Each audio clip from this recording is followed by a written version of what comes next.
It's already super legal, as we've seen, for me to be a pretty bad guy. So it's even easier for the President of the United States to be one, I would assume. That's right. Thank you very much. Let's play a lightning round game. I'm going to be the bad guy, which I'm sure half the room would agree with anyway.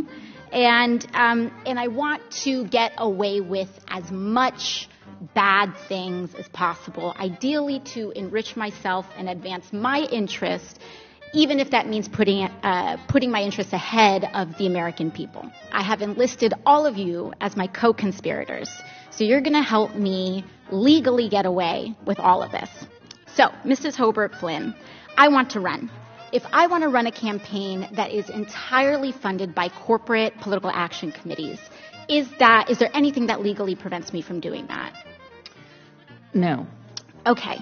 So there's nothing stopping me from being entirely funded by corporate PACs, say from the fossil fuel industry, the healthcare industry, big pharma. I'm entirely 100% lobbyist PAC funded. Okay, so let's say I'm a really, really bad guy, and let's say I have some skeletons in my closet that I need to cover up so that I can get elected. Mr. Smith, is it true that you wrote this article, this opinion piece for the Washington Post entitled, "These payments to women were unseemly, that doesn't mean they were illegal"? Well, I can't see the piece, but I wrote a piece under that headline in the Post, so I assume that's right.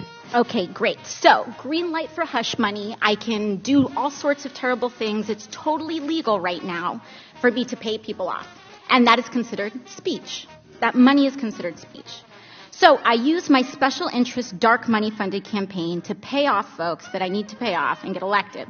So now I'm elected, now I'm in. I've got the power to draft, lobby, and shape the laws that govern the United States of America.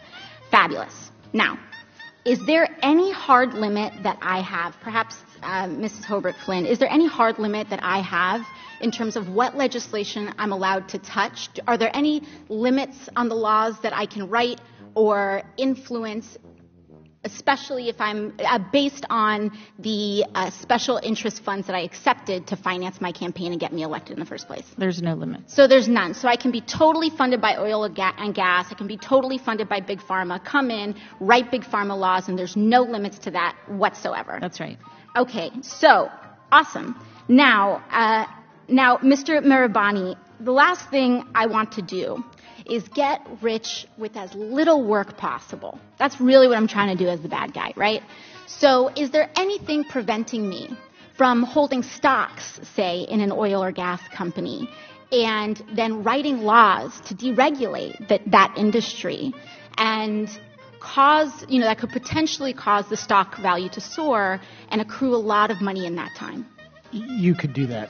So I could do that. I could do that now with the way our current laws are set up. Yes? Yes. Okay, great. Is it possible that any elements of this story apply to our current government and our current public servants right now? Yes. Yes. So we have a system that is fundamentally broken. We have these influences existing in this body, which means that these influences are here in this committee shaping the questions that are being asked of you all right now. Would you say that that's correct, Yes. Mr. Mirabani or Mr. Schaub? Yes. All right. So one last thing, Mr. Schaub.